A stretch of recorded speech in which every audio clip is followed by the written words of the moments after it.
Namasukan bilang kasambahay si Calia Francesca Estrada sa mansyon ng binatang ubod ng sungit.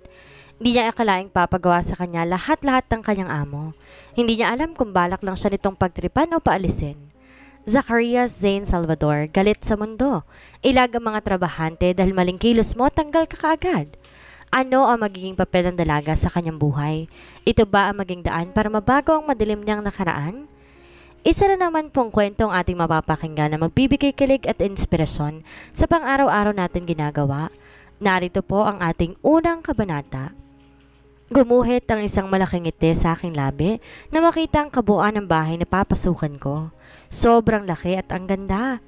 Inaya na ako ng isang manang papasok sa bahay at mas namangha pa ako dahil pagpasok ko sobrang ganda ng paligid. Akala ko sa TV ko lang makikita pero hindi ko akalain na makakaapak at makakatrabaho ko sa ganito kalaking bahay. Tuloy-tuloy ang lakad ko hanggang sa tumapat kami sa kwarto.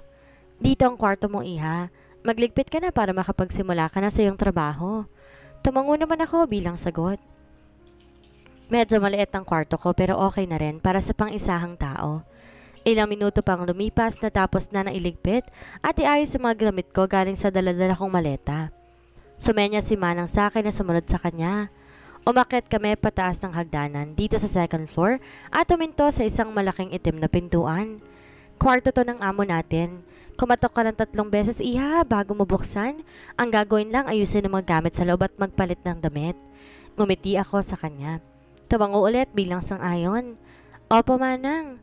O siya, bababa muna ako at ako'y magluluto pa. Pagkatapos niya magpaalam, bumaba na ito. Tok, tok, tok. Kumatok ako pero walang sumagot sa loob. Kumatok ulit ako ngunit di pa rin ako pinagbuksan kaya dahan-dahan kong pinihit ang pinto pabukas.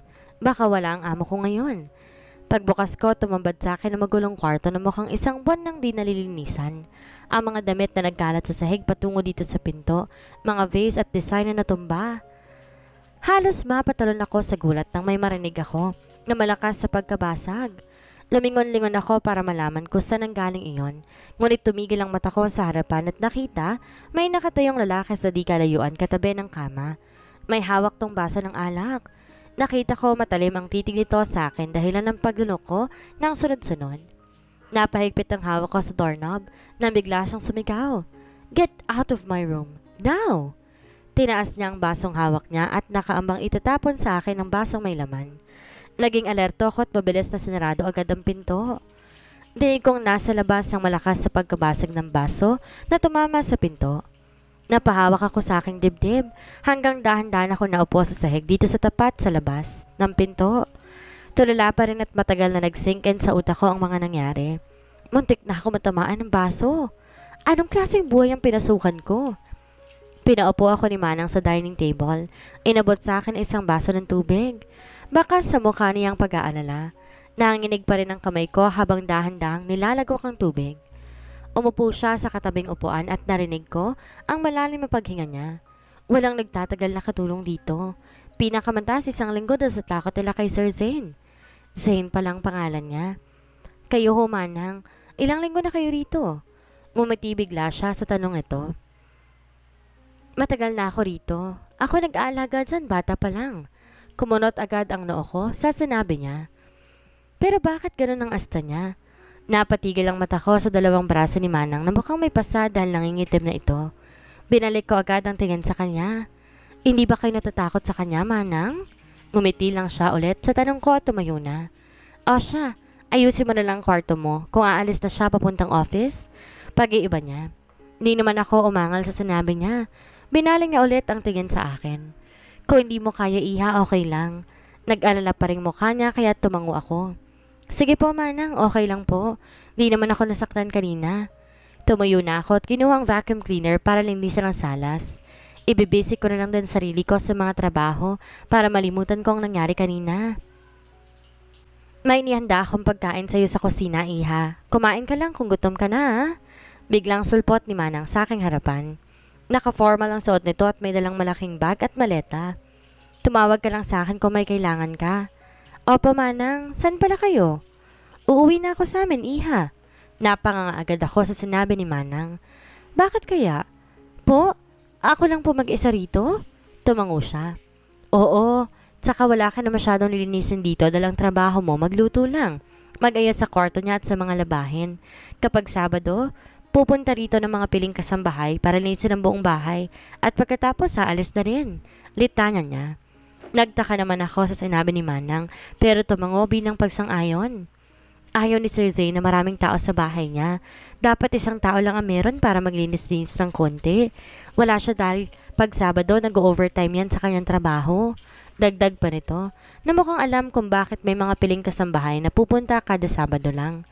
Halatang matagal na si Manang rito dahil alam niya na ang routine ng kanyang alaga. Kailan po kayo babalik dito? Sa totoo lang, ayoko sanang iwan ang batang yan. Tinuring ko siyang parang anak pero kailangan kong umalis. Bakit po pala? Matanda na ako at may sakit na rin. Magpapaalaga na ako sa mga anak ko sa probinsya. Kailangan maghanap ko ng bagong katulong na kayang dalhin pati ugali niya. Pero Manang, hindi niyo pa alam kung kaya ko ba? Inawakan niya ang kamay ko at saka hinaplos. Umiling siya. Tawagan mo lang ako para makahanap ulit ng bago. Ngumiti siya at pagkatapos kinuha na ang maleta. Palabas. Tulungan na kita, Manang. Di na ako umangal sa sinabi niya sa akin kanina. Kinakailangan ko rin ng pera ngayon at hirap din maghanap ng trabaho na malaki ang sweldo. Kung ma-handle ni Manang ugali niya nung bata pa siya, sana makaya ko rin. Nasakay na si Manang ng taxi at ako naman ay naglakad na pabalik. Sinarado ang malaking gate at tumungo sa bahay. Bago ako makaapak sa loob, huminga muna ako ng malalim. Kaya mo to, Kalya? Naglakad ako papasok. Tinapos ang gawain sa buong bahay at saka kumain na sinihanda sa akin ng Manang. Habang kumakain, tumingala ako at napako ulit ang paningin sa second floor kung saan nandoon ang kwarto ni Sir Zane. Sakto't Sabado bukas. Baka bukas ko na marinisan ang kwarto niya. Pagkatapos kong kumain, hinugasan ko ang pinagkainan sa lababo. Pasado 9:00 na ng gabi, ngunit di pa rin siya bumababa para kumain. Lumamig na rin ang niluto ni Manang kanina. Tumango na ako sa kwarto. May maliit na shower dito kaya pumasok na ako. Kamangha-mangha kahit sang sulok ng bahay. Sobrang ganda pa rin at kumpleto ang mga gamit. Pagkatapos ko magpunas, naghanda rin ako para matulog. Wala pa akong formal na pagkilala sa amo ko. Unang pagkikita namin, tinapunan ako ng baso. Kinuha kong unan sa tabi ko at tinabon sa mukha. Ramdam ko ang init ng mukha ko ngayon. Hayes, nakakahiya. Naalimpungatan ako dahil sa sinig ng araw na tumama sa aking mukha. Agad ako napabangon at pagtingin sa relos, 6:00 na pala ng umaga. Para akong si Flash na nag-ayos sa aking higaan. Nag-ayos na rin ang aking sarili. Diyos ko, hindi pala nag-ring ang alarm or hindi ko siguro na set. Mabilis ako pumunta ng kusina dahil di pa ako nakaluto, baka aalis na siya at wala pa ako nihandang pagkain. Baka sa pagkakataong to'y mapapaalis na talaga ako. Nabaling ang tingin ko sa niluto ni Manang kagabi. Di yata siya bumaba para kumain. Di nagalaw eh. Mabilis ako nagluto at papasok nang kumatok sa pinto. Sir, nakahanda na ho ang pagkain? Walang sumagot sa loob. Baka late na ako at umalis na siya pero subukan ko ulit baka hindi lang narinig. Tok-tok. Biglang lumabas ang pinto. Tumambad agad sa akin ang lalaking nasa harapan ko ngayon. Sobrang lapit na mukha namin kaya napaiwas ako agad at yumuko. Nakahanda na po ang Napatigil ako ng pagtingala ko'y wala na siya sa harapan ko. Ang bilis na namang nawala. Tinignan ko siya at di niya ginalaw ang pagkain nakahanda sa mesa. Walang sinabi at tahimik lang na gumawa ng espresso, nilagay sa maliit na cup. Naka-office attire siya ngayon at nakasuot ng suit na navy blue. Halatang matakas ang tindig niya kahit nakatalikod lang. Umiling ako at bumaba na para magsimula ulit maglinis. Maya-maya, naglakad na siya hanggang malampasan ako. Naparunok ako bigla dahil sa malakas na kapit ng bango niya. Kahit nakatalikod, mararamdaman mo pa rin ang kanyang aura. Beep beep! Natauhan akong bigla nang marinig ko ang serbato sa labas. Doon ko naalala hindi ko para nabuksan ang gate. Mabilis akong tumakbo, pahingal-hingal na binubuksan ang gate. Tinignan ko siya sa driver's seat at baka sa mukha niyang inis dahil magkaabot ng kilay nito. Do your job, damn it! Sigaw niya sa akin at sinarado ang windshield at tumarurot ng mabilis. Binuksan ko ang pintuan, sinuot ang gloves para kunin ang mga basag na baso na nakakalat sa sahig. Inumpisahan kong linisin ang kalat dito sa kinatatayuan ko. Pagkatapos nilagay sa laundry basket ang ibang mga damit. Pinasadahan ko sa aking daliri ang malit na lamesa na lalagyan ng vase sa gilid. Wala ako nakuha ni katiting na alikabok. Mukhang mali ang hinala ko kahapon, na buong akala ko isang buwan ang di nalinisan. Di naman pala ganito kakalat ang kanyang kwarto. Tayong makalat lang ay mga basag na baso at hulog na mga vase, wall design at ibang gamit na nakakalat sa baba na mukhang bago lang ikinalat. Mukhang wala ata siya sa mood. Pagkatapos ko ayusin lahat, nilibot ko ang aking paningin sa kabuuan. Ngayon ko napansin sobrang laki pala talaga ng kwarto niya at ang amoy, sobrang bango na parang nagbubuga na sariling perfume ang kwarto. Naglakad-lakad ako rito sa loob para tignan kung may hindi pa nalilinisan. Napansin ko ang isang maliit na picture frame na nakapatong sa gilid ng kama niya. Kinuha ko yon at tinignan. Nakaupo siya habang nakapande-4, habang naka-business suit na itim at may suot na eyeglasses. Walang emosyon ang bumakas sa mukha ni Sir Zane base rito sa larawan. Kahit sa picture, hindi pa rin siya marunong umiti. "What are you doing here?" Halos mapatalon ako sa gulat na may biglang magsalita sa may pintuan. Dali-dali ko ring nilapag ang picture frame sa ibabaw. "Sir Zach?" Nakapamulsa siya habang nakatingin sa akin. Napayuko naman ako sa kahihiyan at kinuha ng laundry basket. Akala ko nasa trabaho siya ngayon at mag-overtime kasi Sabado. Tapos ko nang linisin ang kwarto mo, sir.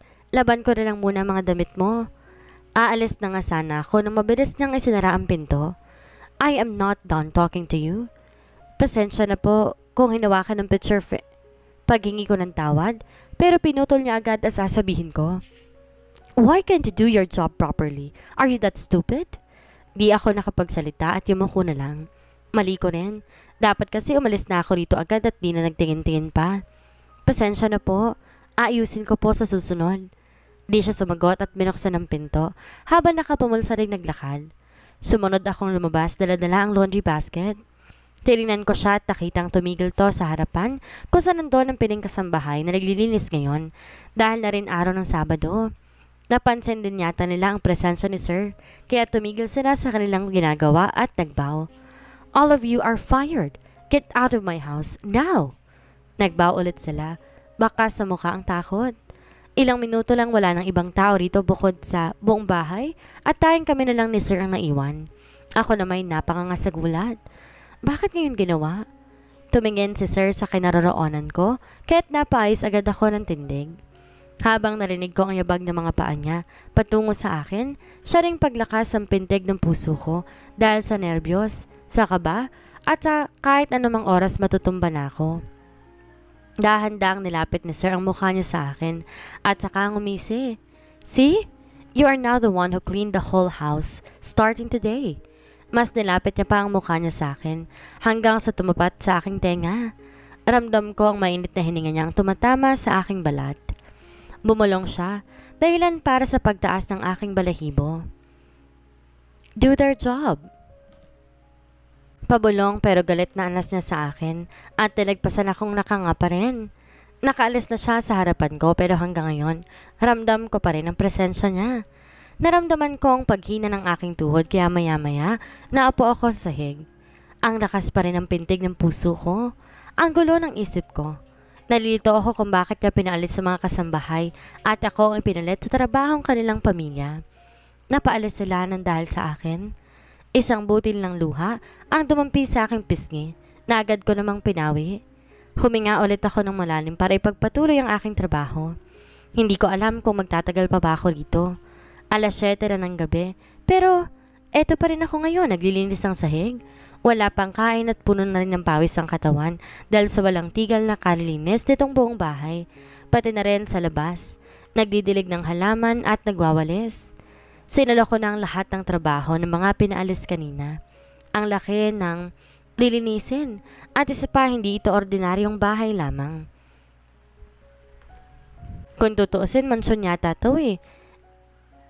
Sumasakit na rin ang likod ko. Ilang minuto pa ay natapos din ako sa aking ginagawa. Tumayo ako na maayos at nag-inat-inat ng katawan. Hindi kaya ng katawan ko na mapaupo na lang bigla sa sofa at isinandal ang aking ulo. Grabe, parang binugbog ang buong katawan ko ngayon dahil sa sobrang pagod. Gusto ko nang pumunta sa kwarto para makapagpahinga. Tumayo ulit ako at nag-double check kung nakalock na ba ang pinto bago ako tumungo sa sariling kwarto. Pagpasok ko pa lamang, agad ko nang ibinagsak ang katawan ko sa malambot na kama at agad akong nakatulog. Agad ng laki ang mata ko nang maramdaman kung kaninong boses iyon. Si Sir Zane. Wake up! Bigla ako nagising nang binato niya sa akin ang librong daladala niya. Muling lumingon ako, tinignan ng paligid. Doon ko nakita, nasa sala na ako at nakatulog na rin ako dito sa may sofa. Diyos ko, akala ko nasa kwarto ko kagabi at niyakap nga ako ni Sir Zane. Panaginip pala. Agad ako napabalikwas ng bangon na mag-sink in sa utak ko ang lahat. Pasensya na sir kung nakatulog ako dito sa sofa. Hindi ko na malayan na nakatulog pala ako. Go to your room. Yes sir. Wala siyang imik umalis sa aking harapan at ako na may pagewang-gewang na bumalik sa aking kwarto dahil nahihilo ako sa biglang pagbangon kanina. Tinignan ko ang malaking relo sa ibabaw ng 12:00 na pala na madaling araw. Ilang oras din pala akong nakatulog sa sofa. Pagbalik ko sa kwarto, agad akong humiga sa kama. Nakatitig lang ako sa kisame ng ilang minuto. Nakakahiya. Bakit ko ba'y napanaginipan?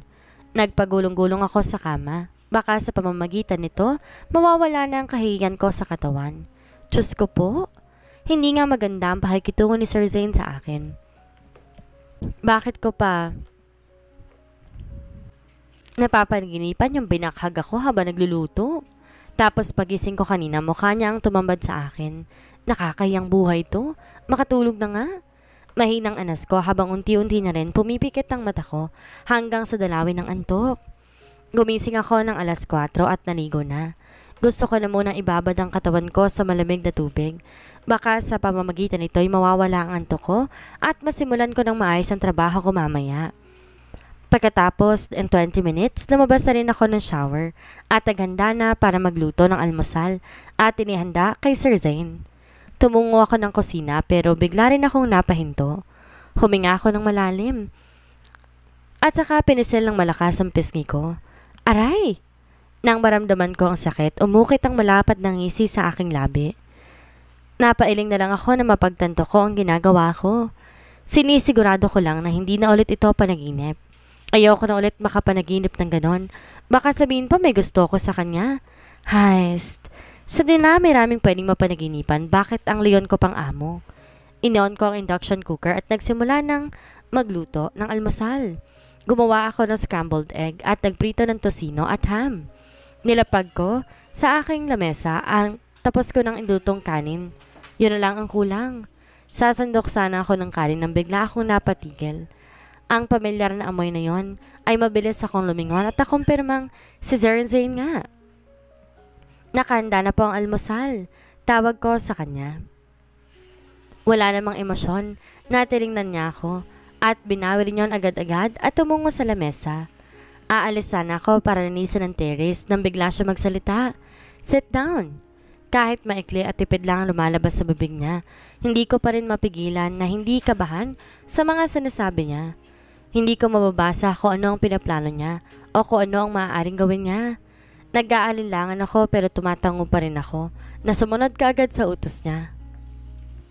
Magkaharap kami ngayon habang nasa harapan namin ang luto kong pagkain. Bakit po sir? Tanong ko sa kanya. Tumingin siya sa akin bago magsalita. Eat! Halos lumawa ang mata ko sa sinabi niya. Bakit gusto niyang kumain ako at kasabay pa siya? Pinisil ko ang kamay ko pero totoo talaga eh. Tinignan ko ang pagkain sa aking pinggan ngayon. Nag-init bigla ang ulo ko dahilan ng pag-awang ng aking labi nang marinig ang sunod na sinabi niya. Mukhang bang may nilagay ako sa pagkain niya. Mukha ba ako masamang tao? I am starting to hate serving this lion. Parang mababali na ito nang ilabas kong inis ko sa kanya dito sa hawak kong kutsara. Ngumiti ako ng pilit saka sumandok ng pagkain at isinubo iyon. Na makumbinsi na siya na wala talaga ako nilagay na lason, ay pinaalis na ako. 4 na linggo ang lumipas. Simula na magsimula ako magtrabaho rito. Clean this mess. Clean my room. Clean the ground. Clean the car. Utos doon, utos dito kahit alam niyang sobrang linis naman na. Alam ko pinagtitripan lang talaga ako nito eh. Mukha ba akong clown sa kanya? Maski sa kwarto niya sobrang kintab na kahit konting alikabok walang mahawakan. Nahiya na nga alikabok sa kwarto niya eh. Walang stock sa ref, kaya plano ko sana sabihin na wala lang stocks, pero mukhang alam na niya kasi maya-maya may binigay siyang listahan sa akin. Halos lumawa ang mata ko dahil sa sobrang haba ng listahan, umabot sa sahig. Di lang isang listahan, kundi 4. Kahit sa peripheral vision ko, kita ko, pangisingis itong tinitingnan akong gulat na gulat. Sobrang dami po nito. Hindi ko kayang dalhin kapag nabili ko na. Lumapit siya ng konti sa akin. Eh di kayanin mo. Kinuha niyang wallet niya at tilapag sa harapan ko ang card at cash. Bilhin mo lahat na nasa listahan at huwag kang umuwi hanggat hindi na ko kumpleto. Understood? Yes po. Utal ko. Nakapamulsatong naglakad pa alis. Padabog ko namang kinuha ang pera at pumunta sa kwarto para magbalit ng damit at maggrocery. Kainis? Mukha ba ako malakas at maraming kamay para dalhin ng ganito karaming grocery sa listahan niya? Ang yaman-yaman, walang personal driver para ilagay itong mga bibilhin ko. Litanya ko habang nakatingin sa listahan. Nakasuot lang ako ng white shirt na may minimal design, naka-trouser na kulay beige at pinaresa ng puting sapatos. Nalagay ko sa maliit na purse ko ang card at pera na binigay ni Sir kanina. Pagkatapos lumabas ng kwarto, nakarinig ako ng tawanan sa sala at nakita ko may 3 hindi ko pamilyar na lalaki. Di ko makita na maayos sa mga mukha nila dahil nakatalikod sila dito sa pwesto ko. Naglakad akong parang walang nangyari. Di rin naman ata ako nila napansin hanggang makalabas na ako ng bahay. May 3 sasakyan na nakapark dito. Nasa palagay ko ang 2 roon Ferrari at ang isa McLaren Eva. Grabe ang yaman nila. Mahinang bulong ko, naglakad palabas ng gate. Ilang minuto rin ang lumipas, pumara ko ng taxi na dumaan at pinahinto sa mall. Salamat kuya. Pasalamat ko kay manong driver at lumabas na. Dumiretso ako sa grocery at kumuha ng malaking cart. Nilabas ko na rin ang isang listahan para simulan ng mahanap ng mga bibilhin. 5 kilo nito at saka ito. Turo ko sa mga manok na nakafile sa malaking freezer. Bumili ako ng ilan pang mga kilo ng frozen meat, pumunta sa processed food. Kumuha ng 10 balot ng hotdog, 8 balot ng ham. Grabe, sobrang dami ng nasa listahan. Kinuha ko ibang nasa listahan hanggang mapuno na ang malaking cart. Pumunta na ako ng counter 8. Pinapaka mga bilihin. Ilang minutong lumipas, natapos na rin ang cashier. 50,859, ma'am. Nagulat ako sa laki ng presyo. Diyos ko po, sa ganito kalaking halaga ng grocery, mukhang good for 1 year na to sa amin. Ibang klase ang budgeting grocery ng mayayaman. May 3 listahan pa ako ditong naiwan dahil isang mahabang listahan pa lang puno na ang cart. Sana magets din ni sir na hindi ko kayang bilhin lahat ng to na ako lang mag-isa. Accepting credit card po? Yes, ma'am. Tumango ang cashier bilang sagot. Binigay ko sa kanya ang card at tinapag ni sir kanina. Pagkatapos pumunta ng dulo para kunin ng mga pinamili. Ma'am, kaya mo ba itong dalhin? Nag-aalalang tanong ng kuya sa akin. Ngumiti ako ng pilit. 4 na karton na nasa sahig at may 3 eco bag pa. Nalagay ko na lang po sa cart, ma'am ha? Tinulungan ako ni kuya na ilagay sa cart ang mga karton. Pagkatapos magpasalamat, tinulak ko na yun palabas kung saan nandoon naka-torno ang mga taxi. Na nakapara ng taxi, bumaba ang driver. Tinulungan akong kargahin ng mga dala at nilagay sa likod ng kanyang sasakyan. Umupo ako sa passenger seat. Bumaba ulit si kuya para ilapag ang mga binili ko at nagabot din ako ng bayad. Maraming salamat po. Maraming salamat din po, ma'am. Pagkatapos, umalis na ang taxi. Binuksan ko ng konti ang gate at tiningnan ang mga dala ko. Kinuha ko ang 2 malaking karton, pinasok sa loob ng gate, halos malagutan pa ako ng hininga sa sobrang bigat. Pagkatapos, kinuha ko na rin ang 3 eco bag at isa pang karton at pumasok ulit sa gate. Sinarado ko na muna iyon at paika-ikang lumakad papasok ng bahay. May malawak na pathway akong lalakarin bago ako makapasok sa loob. Mukhang nandito pa yata ang mga bisita ni sir kasi nandito pa rin ang mga sasakyang nakapark. Pagdating ko, rinig ko ang tawanan sa may sala. Nakita ko may mga alak din na nakalapag sa harapan nila. Di nila napansin ang presensya ko pagkapasok. Napaismid naman ako sa akin na isip. Sino ba naman ako para pansinin nila? At isa pa, hindi ako papansin. Maliit na hakbang ginawad ko dahil sa sobrang bigat na isang karton na hawak ko sa kaliwang kamay at sa kanan 3 eco bag. Nakayuko ako nakafocus sa baba sa aking nilalakaran kaya hindi ko napansin may tao pala sa harapan ko kaya agad nabangga ang ulo ko sa dibdib niya. Pagtingala ko si Sir Zane pala yun. May hawak siyang baso na mukhang tekila ang laman. Agad akong napanunok na magtagpo ang mga mata namin. Nabili mo ba ang lahat na nasa listahan? Agad na tanong niya. Pasimple akong umiling. Hindi po sir. Yung isang listahan pa lang ang nabili ko kasi hindi ko kayang dalhin yung lahat. Paliwanag ko. Agad naman kumunot ang noon niya. Sinabi ko na sa'yo, huwag kang uuwi hanggat di mo nabili lahat. Tumahimik bigla ang paligid. Doon ka napansin na kataon na palang atensyon ng lahat sa akin. Naramdaman ko parang uminit ang gilid ng mata ko, kaya't naglakad na lang ako diretso at nilapag sa lamesa ang binili ko. Wala akong imik, naglakad palabas ng bahay, dinala pa ang 2 karton. Pahinto-hinto ako sa paglalakad dahil sa sobrang bigat ng dalawa. Pagdating ko sa pintuan ng loob, humihingal na ako. Grabe, sobrang bigat. Pinagpatuloy ko na lang ulit ang paglalakad hanggang malagpasan ko ang mga tao sa sala. Grabe, walang gentleman sa bahay na to. At syempre, katulong lang ako. Oo nga, katulong lang. Sino bang mag-volunteer para tulungan ng isang katulong sa mga mabibigat na grocery na to? Pagdating ko sa kusina, nilapag ko na sa baba ang 2 karton. Kumuha ako ng baso at uminom ng tubig sa sink. Huminga ako ng malalim at bumuga ng malakas. Pero nasan ko munang pawis ko bago ako magligpit at i-arrange ang mga dala. Get out! Napalingon ako sa nagsalita sa gilid. Nakita ko si Sir Zane, nakapamulsa at baka sa mukha nitong inis habang nakatingin sa kinaroroonan ko. Po? Do I need to repeat myself? Unti-unti siyang lumalapit sa akin. Ito na naman ang puso kong nagtatambol sa walang modong leon na to. Tanggap ko naman mali ako sa part na hindi ko sinunod ang utos niya. Nabilhin lahat sa listahan pero grabe naman. Di marunong mag-consider ng tao lang katulong niya at babae pa kaya hindi makabuhat ng ilang mga kilong boxes na yan. I'll give you 4 hours and if you failed, hindi ako makagalaw sa aking kinatatayuan. Gusto ko siyang itulak dahil sa ines pero hindi ko magawa ng mga kamay ko. You will be fired, Kalia. Pabulong na dagdag niya. At sa pagkakataong to'y naramdaman ko ang malambot niyang labi na dumampi saglit sa likod ng tenga ko at bumulong ulit ng tingin sa akin. Kahit 1 segundo lang iyon para akong kinuryentehan sa buong katawan. Bigla akong namamawis at mas lalong tumitibok ng malakas ang nasa loob ng dibdib ko. Nag-overreact ako. Nababalaw na ata ako. Nagkatitigan na kami ngayon. Kitang-kita ko ng buo ang kanyang figura ng mas malapit. Agaw pansin sa akin na makapal niyang kilay. Matangos sa ilong at kulay kayamanggi niya mga mata. Nakakainis. Gusto ko siya paalisin sa harapan ko at itulak ng malakas dahil nanghihina ang mga tuhod ko. Nalilito ako. Marami ang katanungan sa aking isipan.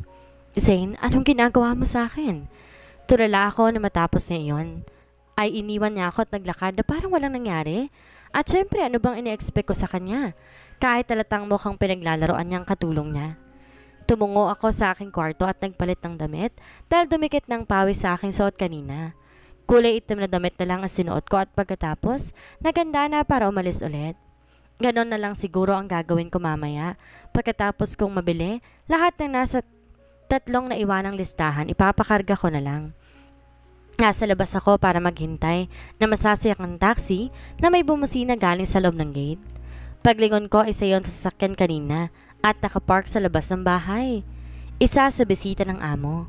Pumasok ulit ako sa loob. Binuksan na malaki ang gate. Hanggang makalabas na ang sasakyan, ay sinarado ko ulit yun. Napansin ko hindi pa umaalis ang sasakyan at andito pa rin sa tapat. Biglang bumaba ang windshield. Hey, get in! Napalingon-lingon pa ako kung hindi pa mali ang aking narinig. Kung ako nga bang sanabihan niya o hindi. Pero sa akin naman siya nakatingin ngayon. Kaya feeling ko, nakasuot siya ng shades. Habang nakadungay sa akin, galing sa driver's seat. Mabilis akong umiling at tumanggi. Po? Okay lang po. Baka may pupuntahan din kayo. Ayoko pa maging abala. Tumawa ako na mapakla. Nakakahiya kaya?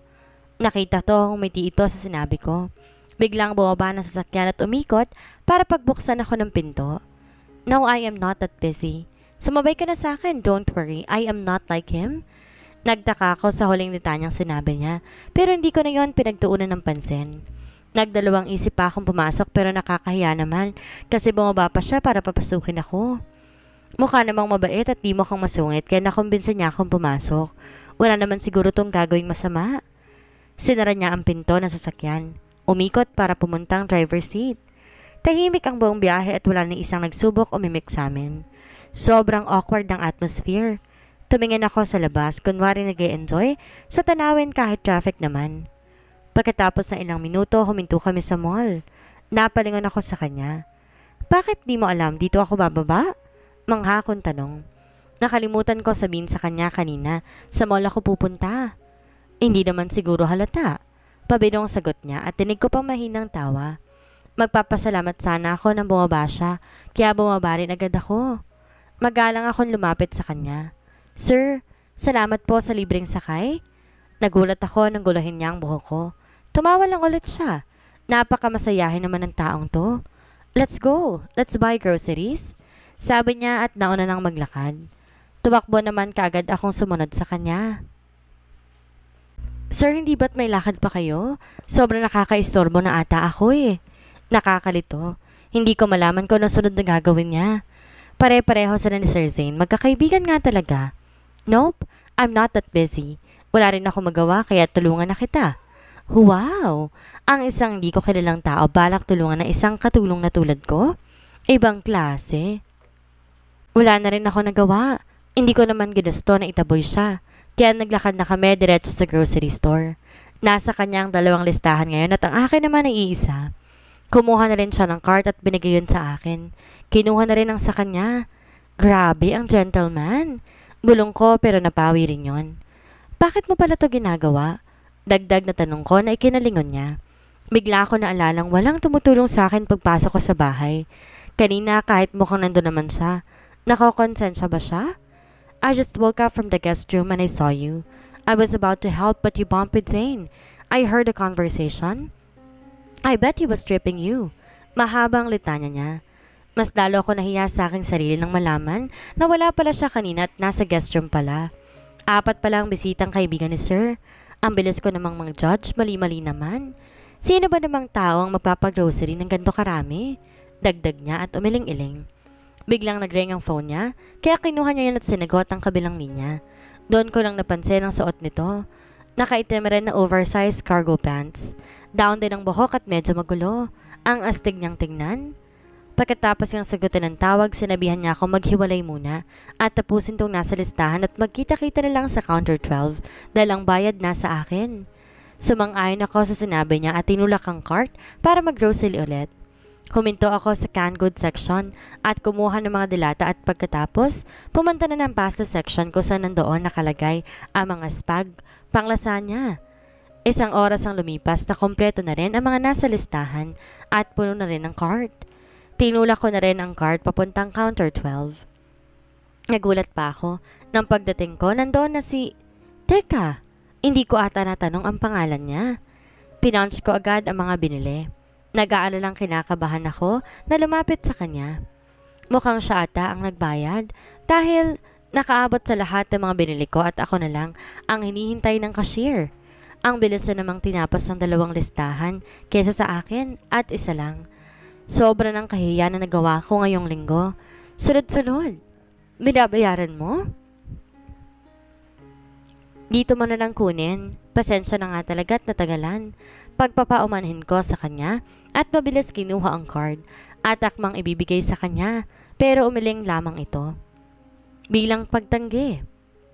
No need. It's okay. No need. It's okay. 59,988.23 pesos po, ma'am. Biglang singit ng cashier at binigay ko sa kanya ang card na hawak ko. Ang mahal talaga ng bilihin. Nag-iisip ako kung magkano ang bayad ng kaibigan ni Sir. Hindi ba siya nalalakihan at nilibre niya ang kaibigan niya sa grocery? Inumpisang ilagay sa malalaking box sa mga binili ko. Pasensya na Sir, kung natagalan ako, bulong ko sa katabi ko. It's okay. You don't have to say sorry. Anong pangalan mo pala? I'm Aaron. Pagpapakilala niya at gumiti naman. Palangiti talaga siya at bagay na bagay. Sa mukha niyang may dimple. Napangiti na rin ako. Thank you, Aaron. Bigla naman siyang nagbaw habang nakalagay ang kanyang kamay sa tiyan at ang isang paa ay nasa likod. Walang anuman, mahal na prinsesa. Halos matawa ako sa ginawa niya. Ginawa ba naman akong prinsesa ng taong to? Anyway, you can talk casually to me. Huwag mo ako i-sir, let's be friends. Dagdag niya. Napailing ako sa sinabi niya. Sana hindi siya magsisi sa sinabi niya ngayon. Tumango naman ako at sumang-ayon. Nandito kami ngayon sa parking lot. Huminto kami sa isang Hilux na sasakyan. Isa-isa niya yon nilagay sa likod kasama ng dalawang lalaki na tumulong magbuhat ng mga karton. Nang matapos pa'y pinagbuksan niya ulit ako ng pinto. Nagulat ako. Bakit ibang sasakyan to? Alam niya siguro ang katanungan ko dahil sa reaksyong pinakita ko, sinagot na niya. Pinako ako sa driver ko. Pinapilitan, hindi kakasya mga karton kung di yun ang gagamitin natin. Mahal na prinsesa? Paliwanag niya. Di naman siguro masama kung sasapukin ko tong lalaking to. Kanina pa ako sinasabihan ng prinsesa. Sumakay na ako at sinarado niya ang pinto. Pumasok na rin siya sa driver's seat. Mahal na prinsesa, ako na mag-seatbelt. Aray! Napahiyaw naman ito, pero tumawa rin nang sapukin ko ang ulo niya ng mahina. Magtigil ka nga, Aaron. Tingnan mo naman ako, katulong lang, kabaliktaran na sinasabi mo. Halatang nagulat siya sa ginawa ko. Sabi mo, talk casually to me. Walang sisihan, Aaron, pero alam mo naman ang mga limit ko. Tumawa siya ulit at ginulo ang buhok. Napakamasayahin mo naman. I enjoy. Anas niya bago in-start ang engine. Uminto kami sa isang restaurant. Lumingon ako sa kanya pero wala to sa gilid ko. Umikot siya at muling binuksan ulit ang pinto ko kaya mabilis ako bumaba at napatawa siya sa ginawa ko. Tara na. Yaya niya sa akin. Ay, sir, Aaron, salamat po pero hindi ako gutom. Pagkasabi ko noon, biglang tumunog ang tiyan ko. Narinig niya ata kasi baka sa mukha niya ang pagpigil ng tawa nito. Wala na siyang sinabi at hinila ako papasok. Nagsimula na nga siyang mag-order. Pina-order niya ako pero sinabi ko na lang na tubig, okay na. Paano ba naman sobrang mahal dito? Pero nga ending siya nag-order para sa akin. Nilapag na sarap namin ang mga pagkain at nagsimula na nga rin siyang kumain kaya kumain na rin ako. Maya-may nagsalita na siya na siyang ikinabigla ko. Take your time. We still have 40 minutes before 4 hours. Napatigil naman ako sa mga sinabi niya. May parte sa akin na kahinga na maluwag dahil akala ko nakita niyang eksena kanina sa kusina. Ngunit may naalala akong ginagawa niya sa akin, kinabigla akong napatigil. Ganon din ako makitungo si Sir sa mga ibang natatanggal. Kung anong pakikitungo niya sa akin at sa mga galaw niya. Ganon din kaya sa iba. Hi, Kalia. What's with that reaction? Hindi ba masarap ang pagkain? Tanong niya na makita akong mukhang naduduwal. Umiling ako. Hindi ko masabi sa kanya na hindi ko halos ma-imagine kung ilan kaming ginaganoon niya. Hindi dahil 4-hour rule, kundi dahil sa mga galaw niya na ginawa niya sa akin kanina. Hindi maalis sa isip ko na maaaring hindi lang ako ang... Teka, bakit pa big deal sa akin yon kahit alam kong trip niya yon? Wala lang, may naiisip lang ako, sir. Salamat pala sa pagkain. Hindi ko alam kung bakit ka... mabait sa akin pero nagsasalamat po talaga ako. Mahabang litanya ko bilang pasasalamat sa kanya. Habang tinatapos namin ang pagkain, maya-maya ay bigla akong may narinig na malakas na tili galing sa kumpol ng mag-estudyante sa dulo. Lahat nakatingin sa entrance. Dahil sa curiosity ko, lumingon ako kung sino. Napaawang ulit ang labi ko na makita kung sino ang pumasok, si Sir Zane. May 3 crew lumapit sa kanya at nagbaw ang dalawa noon. Halatang nagpapakyut pa sa harapan niya. Tumigil lang siya saglit at may sinabi sa kanila. Tumangutango naman ang 3. Napaayos bigla ako ng upo nang tumingin siya sa gawi ko. Nanatili lang ang tingin niya sa akin. Kaya hindi ko maiwasang di umiwas ng matatalim na titig niya. Para bang mukhang nagkasala ako dahil nakita niya akong kumakain dito kasama ng kaibigan niya. Tinignan ko si Aaron na parang wala lang sa kanyang nandito si Zane. Mukhang galit na nakatingin sa aming dalawa si Zane. Don't worry, I'm here. Singit ni Aaron nang mapatigil ako dahil kay Zane. Mabilis ko nang tinapos ang kinain ko dahil kinakabahan ako at di alam ang gagawin ko dahil nasa katabing table lang namin si Sir Zane.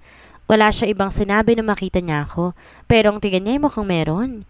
Sinulyapan ko siya sa tabing table namin at mukhang siya lamang mag-isa. Ano kayang ginagawa niya rito? Hinaya na ako ni Aaron na umuwi para maayos sa mga binili namin, kaya mabilis naman akong tumango. Sinulyapan ko si Sir Zane pero nakatuon lang ito sa kausap niya sa phone.